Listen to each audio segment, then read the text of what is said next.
What up? T-Bob here. And Jake as well. And look at you. You done stumbled upon little OTB Saints, where we bring you all the latest black and gold coverage. Who are the Saints going to draft? Who's going to be their quarterback? What does the salary cap look like? All that information and more. Hope you enjoy it. Like, subscribe. All right, so we have to start, unfortunately, with Falcons Saints. What the hell, man? What the hell? The fact that this game ended in the manner that it did, as close as it did, the amount of wasted opportunity, the difference between being up 3, everything we talk about going into the game, right? The difference between being up 3-1, them at 1-3, you having a game in hand in the division, and now 2-2 with them game in hand. It, even though it's mathematically only a 1-game difference, it might be the biggest functional gap that you could find that a single game could affect. And it comes in a game, Jake, that I would describe as the ultimate woulda, coulda, shoulda type of game where, I mean, you don't even allow an offensive touchdown. And despite the fact that your offense is injured to all hell and you even lost Taysom Hill, I mean, the injuries just will not stop. We'll get to that. But despite all this, you still put up 24. Yeah. You put up 24. You don't allow an offensive touchdown. You're supposed to win those games. But again, shoulda, woulda, coulda. And this was something that the Saints players were talking about a lot in the locker room afterwards, like AK and the other old. Do you have that soundbite from AK? Here's what AK had to say about this idea that, you know, the Saints should be a good team or the Saints should have won this game. I've been in this league, and we got a couple of people in this locker room that's played a lot of football in this league. And when you play a lot of football in this league, you realize that blowing people out and doing all that, it don't matter. Like, that's fanfare. You know what I'm saying? That's cool. You don't get no points for that. These are the type of games that matter. The ones that you close out when it's nail biting, one score. Like, these are the type of games that matter because these are the games that the winning teams win. And when you look further down the line, and when you get to December and January, when you look at those teams that's playing, you look back on their season, they're able to close these games out. So I don't care about beating whatever team 50-0. I don't care if we beat a team 80-0. That don't matter. And I think I kind of had that tone after y'all interview, after the games, and y'all interview me. It's like, man, we way more football to play against better teams, and we got to play better ball. So we did a lot of things today to shoot ourselves in the foot and keep ourselves from being able to close out one of these games. So we just got to be better all around. Like, it don't even. I'm not even looking at anything good we did in this game because we have to close it. We got to get a W. We got to be in the W column, not the L. I mean, that is the perspective of an NFL veteran who knows the razor-thin margins that these things are decided by. And unfortunately, one of the hallmarks of the Dennis Allen era of his tenure as this New Orleans Saints head coach has been too many of these shoulda, woulda, coulda games. And Jake, here's the last thing I'll say, and then I'll hand it over to you. This is an excerpt from Nick Underhill's article where just really drives home, like, how do you lose a game in which you put up those amount of points, you don't allow an offensive touchdown? How do you lose that game? He says, quote, they would have definitely won if Rashid Shaheed hadn't fumbled a punt that the Falcons recovered for the touchdown. And if Juwan Johnson hadn't missed a block, they contributed to Carr throwing a pick six on a screen. And if Paulson Debo hadn't committed a pass interference that put the Falcons in range of the winning field goal. And if the offense hadn't committed 4 penalties on first down. And if Johnson had kept his feet in bounds. And if Shaheed had made a contested catch in the end zone. And if Eric and Caesar DeMar and all suited up. And Taysom and Tyron hadn't gotten hurt during the game. Definitely would have won it off. Those things were different, right? So it just shows, yeah, there's some bad luck mixed in there with the injuries, but still just too many shoot yourself in the foot moments. You cannot give an NFL team 2 non-offensive touchdowns and expect to win the game.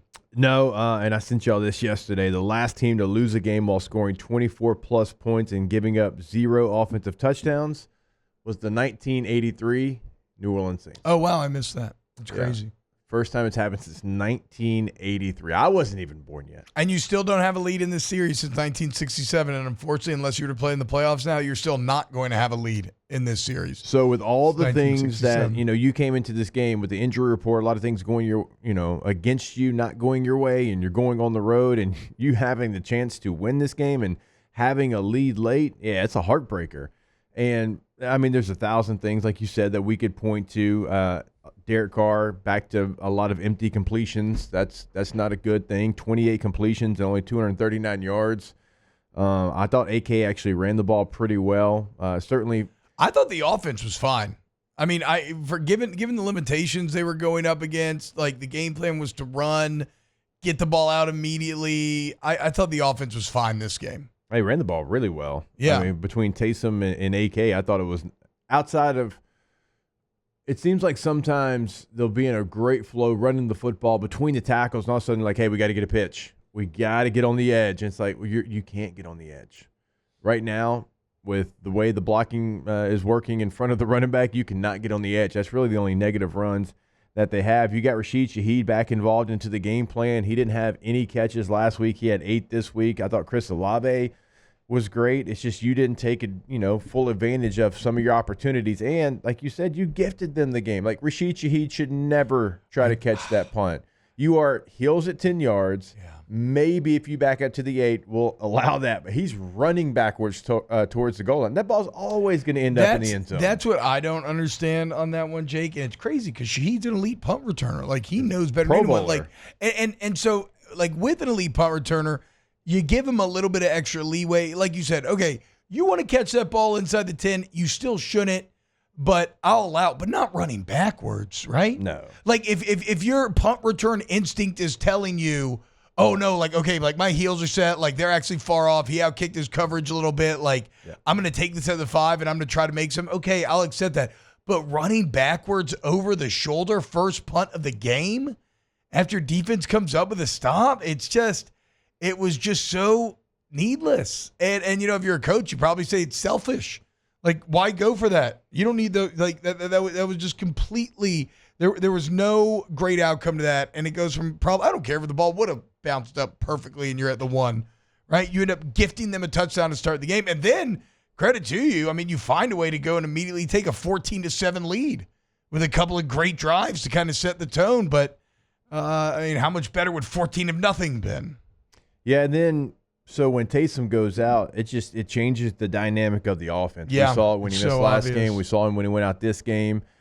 You have got to find something because, look, this is new for him. As many positions as he's played in his NFL career, this is going to be the most physical that he has to play in his NFL career. It's going to be a little different, right? I mean, he's basically playing fullback, H-back, tight end, whatever you want to call it, but he's in it.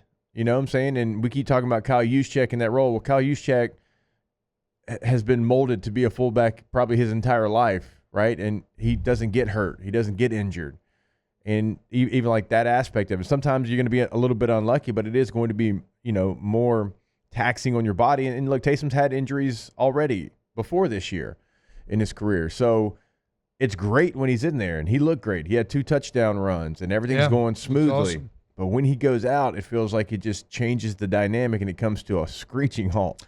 It really does. And it is interesting because it's not just like normally if a superstar goes out, you're just kind of losing those numbers, matchups, whatever. But it is with Taysom, it goes farther than that. It's the influence that you lose on the defense with how you line him up. In terms of things that were good, I continue to love Alvin Kamara. I mean, to have broken ribs going into that game, and there was at least one shot, I think in like the third quarter, where it was like a car wreck type of hit, and then he still comes back into the game, 3rd and goal, 4th quarter, got to score a touchdown to take a lead. He gets met unblocked in the hole and drags his man into the end zone. Kamara continues to put it on for the team, and you get yourself a lead, and you put your defense in a position to win. And the most disappointing part is the Falcons offense, this wasn't like when Kirk Cousins had a masterful drive against the Eagles to find that touchdown and somehow pulled that game out. Their offense was terrible on that drive. Paulson Adebo just made a really dumb PI, and then Young Ho-Koo made the longest kick, I think, in Falcons history. Definitely the longest kick of his career, 58 yards. Very impressive. I mean, Koo's a great kicker. It's just, man,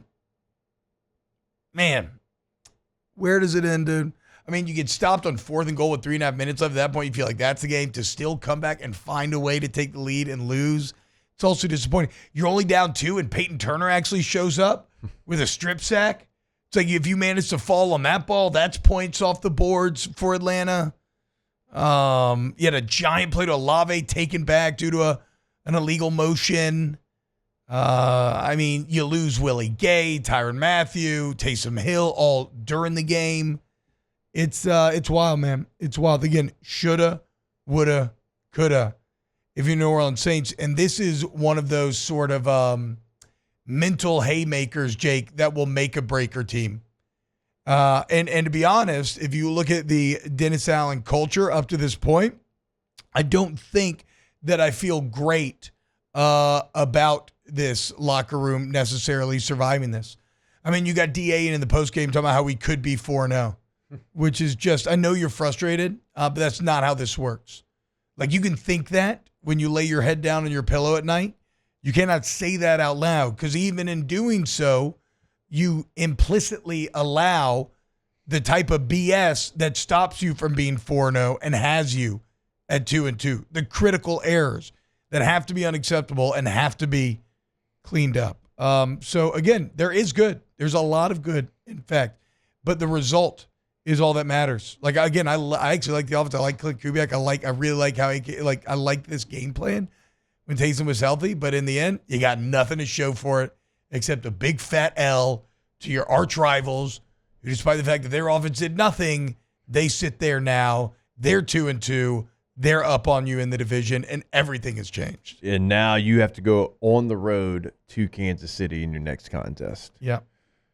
So that's why, for so many reasons, that's why this one was a big one, for it being in the division and for all the things and the opportunities, but also because of what you have coming up between going on the road to Kansas City, and then you've got the Buccaneers in the next game on short rest. And that's going to be a must-win, because that's again, if we wanted to be, really take a step back from the ledge, non-emotional, we would have all taken 3-3, right? We said that consistently through the offseason.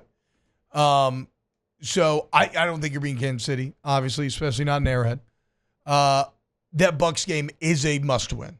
It is going to be a certified must-win. If you fall to 2-4, it's over. And because Tampa looked like they got right back on track. Yeah. If you fall to 2-4, it's it is another. The Dennis Allen era is over, essentially, and all this potential good is thrown out the window. 3-3, we can work with that. 2-4 with 4 losses in a row, no, not good enough. Wow, just amazing black and gold takes right there, Jake. I don't think I've ever heard any takes that are better than the two guys that just gave you that take. And you can keep getting them by going ahead and liking, subscribing, ringing the bell to get notifications when we post. Have a great day. We'll see you on the next OTB Saints.